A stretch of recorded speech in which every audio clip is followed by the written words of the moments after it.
इंदौर में लव जिहाद फंडिंग मामले में आरोपी के तहत पुलिस रिमांड पर चल रहे हैं। कांग्रेस के वार्ड क्रमांक 58 के पार्षद अनवर कादरी पर रिमांड के दौरान ही एक और प्रकरण सदर बाजार थाने में दर्ज किया गया है और यह प्रकरण उसके द्वारा जो 12 बोर की बंदूक के सहारे भय फैलाता था उस पर से दर्ज किया गया है। वहीं जिसमें धोखाधड़ी सहित विभिन्न धाराओं में कार्रवाई की गई है।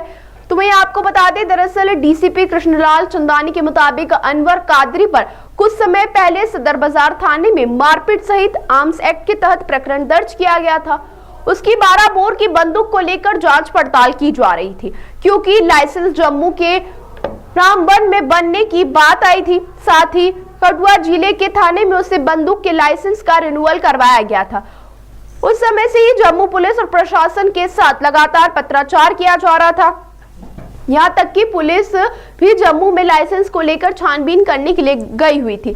कई सबूत जुटाए गए थे। लगातार हो रहे पत्राचार के दौरान कई तरह के सबूत फर्जी लाइसेंस को लेकर मिले थे, जिसके आधार पर 12 बोर की बंदूक अनवर कादरी द्वारा ली गई थी। और इस बीच पत्राचार के दौरान जम्मू अधिकारियों को द्वारा यह बात सामने आई थी कि लाइसेंस वहां पर नहीं बनाया गया है।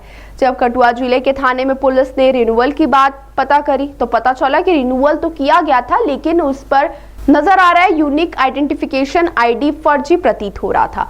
इस पर दोनों राज्यों की पुलिस ने सहयोगात्मक रूप से पत्राचार करते रहे और इसी के चलते तमाम दस्तावेज कर्मचारियों के चलते सदर बाजार पुलिस द्वारा धोखाधड़ी सहित विभिन्न धाराओं में प्रकरण दर्ज किया, जिसमें फर्जी दस्तावेज के आधार पर बंदूक लेने से जुड़ी धाराएं भी लगाई गई। साथ ही पुलिस अधिकारियों का कहना है कि अभी पूरे मामले की जाँच जारी है, आगे और भी सबूत सामने आने की संभावना है।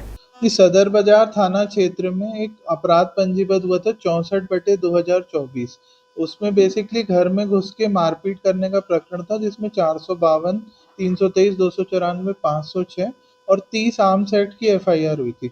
इसमें वो 12 बोर की बंदूक ले गए थे जहां मारपीट हुई थी। तो जब पुलिस ने उस लाइसेंस की जांच की थी, जब 12 बोर का लाइसेंस था, वो पुलिस को प्रथम दृष्टया थोड़ा संदिग्ध प्रतीत हुआ था और उसकी जांच कराई गई थी। वो लाइसेंस जो है जम्मू एंड कश्मीर के रामबन जिले से जारी हुआ था और उसका जो रिन्यूअल हुआ था वो कठुआ जिले से हुआ था। तो यहाँ डीसीपी जोन 1 की टीम्स गई थी जम्मू एंड कश्मीर में और निरंतर पत्राचार किया जा रहा था जम्मू एंड कश्मीर के दोनों जिलों से।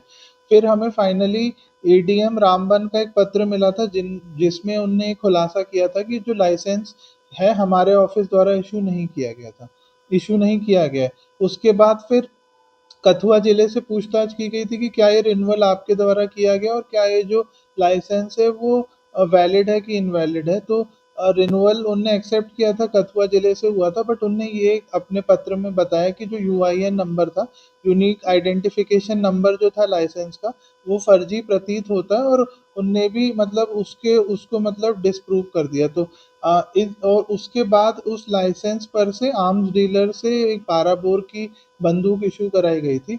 तो इन सब चीज़ों का संज्ञान लेते हुए एक नया प्रकरण पंजीबद्ध किया गया अनवर कादरी के खिलाफ सदर बाजार थाना क्षेत्र में, जिसमें 420, 467, 468, 471 और 25(1)(b) सब क्लॉज से आर्म्स एक्ट की धाराओं में मुकदमा दर्ज किया गया। 25(1)(b) इसलिए लगाई गई है क्योंकि ये जो सेक्शन 3 ऑफ आर्म्स एक्ट है उसका उल्लंघन करके इनने लाइसेंस को प्राप्त किया।